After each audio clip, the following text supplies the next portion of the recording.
Have you ever tried Coriander Matar Subzi? Well, watch out today's video and enjoy this yummy Coriander Matar Subzi. Hello everyone, welcome to Rirava's kitchen. Let's start our preparation to make Coriander Matar Subzi and note down the ingredients. Friends, if you have not subscribed to the channel, do watch the video, subscribe, like and share Rirava's kitchen. Ingredients we need to make the gravy for Coriander Matar Subzi. So for that, in a mixer jar, take 3 to 4 roughly chopped tomatoes. Add it to the mixer jar. Then 10 to 15 cashew nuts. Then here I have taken 3 cardamom, 2 to 3 clove, around 10 black pepper. Add all these to the mixer jar and grind this to a fine paste. So I'll make a paste of this and come back. You can see nice smooth paste is ready. Now we'll keep this aside. Now take a pan. Let the pan heat. Add some oil to the pan.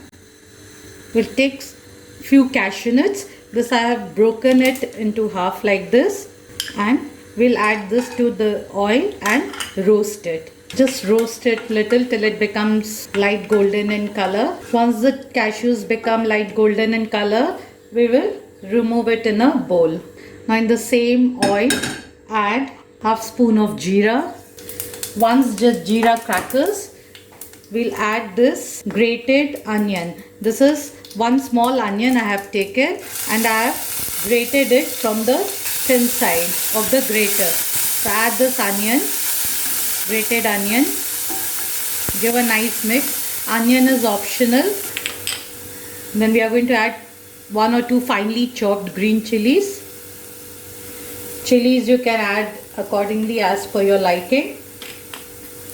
And about 1 teaspoon of grated ginger. This also we'll add it to the onion. Now give this a nice mix. Let the raw smell of the onion go.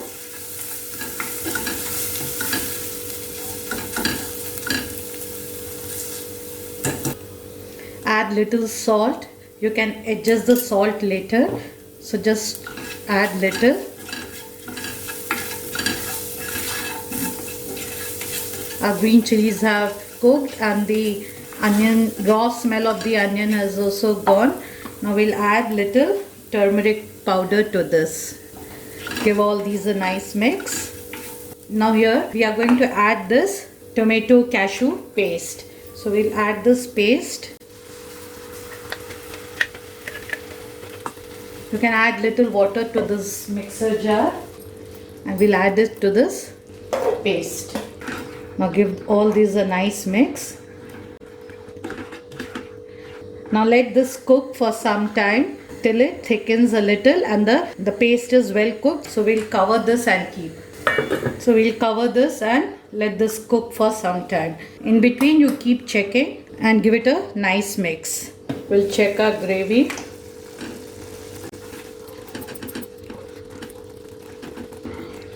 Our gravy has started thickening.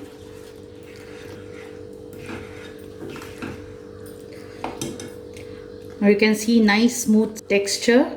At this stage we will add 1 cup of green peas. This is fresh peas. You can take frozen peas also. This is 1 cup. Combine this. And half cup of finely chopped fresh coriander. Combine this well.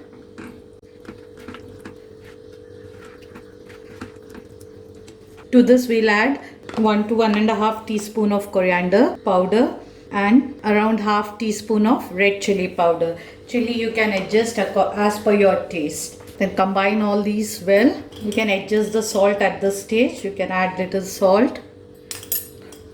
And we'll add some water and let this green peas and coriander cook well till the peas become soft. So we'll add little water to this.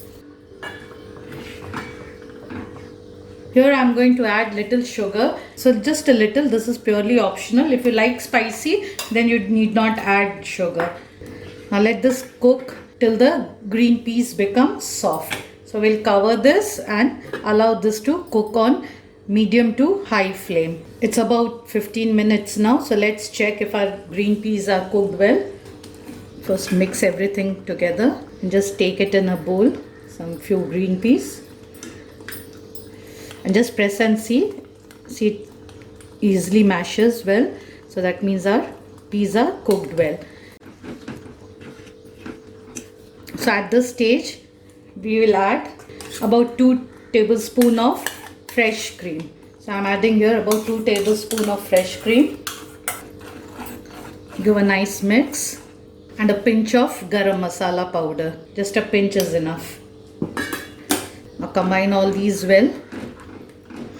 After you add fresh cream, don't need to boil the Coriander Matar Subzi for long. Just give a nice mix. After we switch off the flame, we are going to add these fried cashew nuts to this. Coriander Matar Subzi is ready. Do try this out. It tastes yum with parathas and enjoy with your family. Thank you so much for watching. Stay safe. Bye-bye.